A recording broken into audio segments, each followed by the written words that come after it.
नाज़रीन मोहतरम, बिकताशिया फ़िरके के बानी ईरान के सूफ़ी हाजी बिकताश वली हैं, जो कि ईरान में 1201 में पैदा हुए। वो कलंदरी सिलसिले के शेख कुतुबुद्दीन हैदर के मुरीद थे और असना अशरी शिया मसलक से ताल्लुक़ रखते थे। ईरान से वो तुर्की के हमसाया इलाके अनातोलिया में चले गए।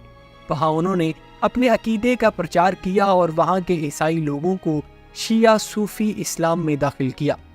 उनका 1271 में इंतकाल हुआ और अपनी ज़िंदगी में उन्होंने किसी किस्म का कोई सूफ़ी सिलसिला शुरू नहीं किया था। ताहम उनकी वफ़ात के बाद उनके मानने वालों की एक कसीर तादाद मौजूद थी जो उनको अपना पीरो मुर्शद मानती थी। 16वीं सदी ईस्वी में बालन सुल्तान नामी शख्स, जो हाजी बिकताश वली का पैरोकार था, ने बाकायदा इस फ़िरके में सूफ़ीज़म के फ़िरके की बुनियाद रखी और उसने मुख्तलिफ ज़िक्र अज़कार के तरीके और कुछ इजाफ़ी अकायद को भी मुतारफ़ करवाया।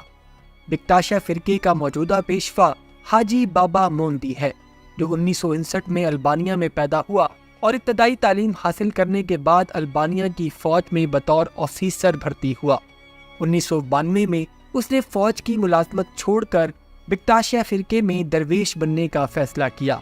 और फिर सिलसिले में दरवेशी के मुकाम में तरक्की पाते हुए वो 2011 में बिकताशी सिलसिले का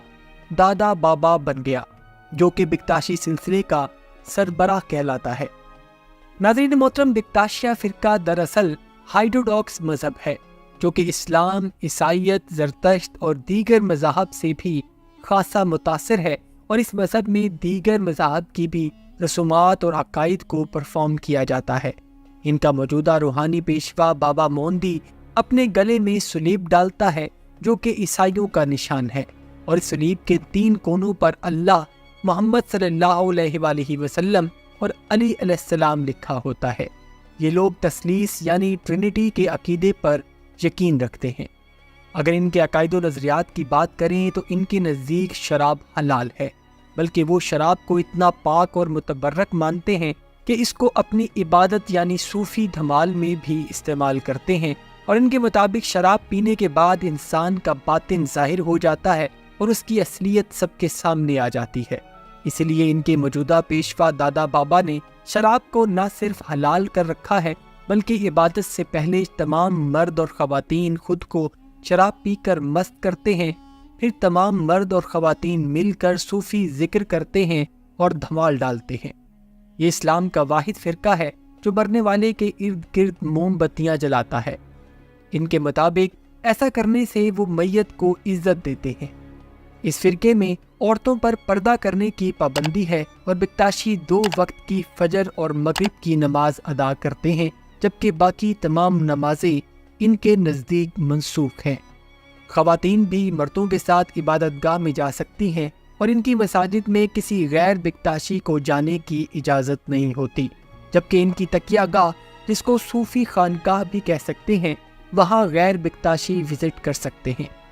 नाज़रीन मोहतरम, ईसाइयों का एक अकीदा जिसको अशाए रब्बानी या ईसा अलैहिस्सलाम की मौत की ज़ियाफ़त या फिर जोकश भी कहा जाता है, बिकताशी इसको बतौर त्यौहार बड़ी धूमधाम से मनाते हैं। जिस तरह ईसाईयत में कन्फेशन करने का एक अकीदा मौजूद है कि कोई भी गुनहगार चर्च में जाकर पादरी के सामने अपना कन्फेशन कर सकता है और अपने गुनाह को तस्लीम कर सकता है, ठीक इसी तरह ये तरीका बिकताशियों ने भी अडॉप्ट किया हुआ है, जिसमें कोई भी बिकताशी जाकर खानकाह में अपना कन्फेशन कर सकता है। नाज़रीन मोहतरम, रमज़ान के रोज़े और हज को ये फ़िरका ज़ाहिरी इबादत समझता है और ये लोग रोज़ा और हज के मुनकिर हैं और उनको अदा करने पर यकीन नहीं रखते, और इसी अकीदे को लेकर ये खारजियों की फहरिस्त में शामिल हो जाते हैं। इनके मुताबिक असल हज इंसान के दिल में होता है, जिसको ये लोग दाखिली हज ख्याल करते हैं, जबकि इनके नज़दीक ज़ाहिरी हज की कोई अहमियत नहीं, नऊज़ुबिल्लाह। इसके अलावा इनके नज़दीक खुदा इंसानी अजसाम में हलूल करता है, आज़ल्लाह। ये लोग पुनर्जन्म यानी रिक्रिएशन के भी कायल हैं और इनके मुताबिक मरने के बाद इंसान की रूह किसी दूसरी जिंदा चीज़ में चली जाती है, चाहे वो किसी आदमी का बदन हो या फिर किसी जानवर का। ये लोग शरीयत को कोई अहमियत नहीं देते, बल्कि इनके नज़दीक शरीयत सिर्फ और सिर्फ उनके रूहानी पेशवा दादा बाबा के अक़वाल हैं, नऊज़ुबिल्लाह। یہ لوگ فقہ جعفریہ اثنا عشری کے 12 اماموں پر یقین رکھتے ہیں اور واقعہ کربلا کی یاد میں یوم عاشور مناتے ہیں، اور ایرانیوں کے تہوار نوروز کو یہ لوگ بطور پیدائش حضرت علی کرم اللہ وجہہ کے طور پر مناتے ہیں۔ البانیہ میں بکتاشی فرقے کی سب سے مقدس خانقاہ، جس کو مونٹ ٹیموری کہا جاتا ہے، بکتاشی ہر سال مونٹ ٹیموری پر حاضری دینے کو اپنا حج تصور کرتے ہیں، نعوذ باللہ،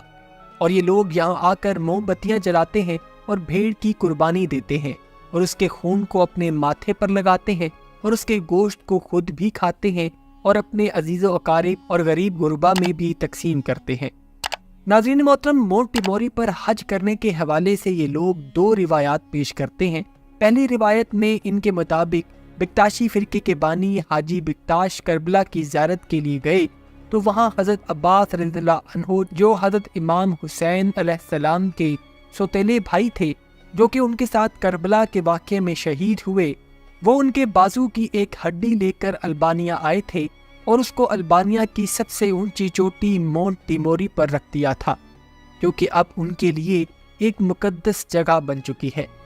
دوسری روایت کے مطابق جب بکتاشیہ فرقے کے لوگوں پر ان کے عقائد و نظریات کی وجہ سے حالات تنگ ہوئے تو حضرت عباس رضی اللہ عنہ ایک سفید گھوڑے پر سوار ہو کر بکتاشیہ لوگوں کو بچانے کے لیے آئے اور انہوں نے البانیہ کی سب سے اونچی چوٹی مونٹ ٹیموری پر 10 سے 15 روز قیام کیا۔ اب وہاں ایک پاؤں کا نقش موجود ہے جس کو یہ لوگ حضرت عباس رضی اللہ عنہ کے پاؤں سے منسوب کرتے ہیں، اور وہاں ایک آدمی کا بت بھی موجود ہے جس کے ہاتھ میں ایک چھوٹا بچہ ہے۔ ان کے مطابق یہ بت حضرت عباس کا ہے، اور یہ جو بچہ ہے یہ ظاہر کرتا ہے کہ یہ بکتاشوں کی حفاظت کر رہے ہیں۔ 15ویں صدی عیسوی میں البانیہ سلطنت عثمانیہ کے زیر اثر تھا، تو تب سلطنت عثمانیہ کے سلطان نے بکتاشیہ فرقے کے لوگوں کو عثمانی فوج میں بھرتی کرنا شروع کیا، اور ان کی جواں مردی اور بہادری کو دیکھتے ہوئے جلد ہی انہوں نے اس کو ایک یونٹ کا درجہ دے دیا، اور مختلف محاذوں پر بہادری اور وفاداری ثابت کرنے پر سلطان نے خود کو اعزازی طور پر اس یونٹ کا ایک سپاہی بنا دیا، اور پھر جب یونٹ کو تنخواہ دی جاتی تو سلطان بھی لائن میں لگ کر تنخواہ وصول کرتا، جس سے سپاہیوں کے حوصلے مزید بڑھ جاتے۔ ان کی فوجی یونٹ کو جنیسری کہا جاتا تھا، جو کہ سلطان کے انتہائی قریب تصور کی جاتی تھی، اور بکتاشیہ لوگوں کے اس یونٹ کے فوجی جوانوں پر سلطان نے شادی کرنے پر پابندی عائد کر رکھی تھی تاکہ یہ فوجی امور بخوبی نبھائیں۔ تاہم بعد میں ان کو شادی کرنے کی اجازت بھی مل گئی۔ بکتاشیہ لوگوں کی اس فوجی یونٹ کو عثمانیہ فوج میں بڑی اہمیت دی جاتی تھی، اور عثمانی سلطنت میں ان کا اثر و رسوخ بھی آہستہ آہستہ بڑھتا چلا گیا۔ ان کے کمانڈر کو آغا کہا جاتا تھا، اور ضرورت سے زیادہ مراعات اور احساس طاقت کی وجہ سے یہ لوگ معاملات خلافت میں بھی دخل اندازی کرنے لگے۔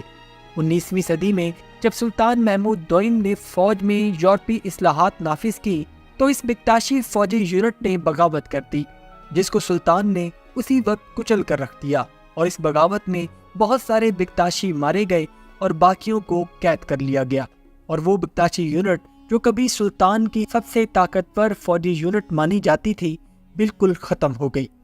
اس کے بعد بکتاشی البانیہ میں اپنی مذہبی رسومات ادا کرتے رہے اور زندگی کو چلاتے رہے،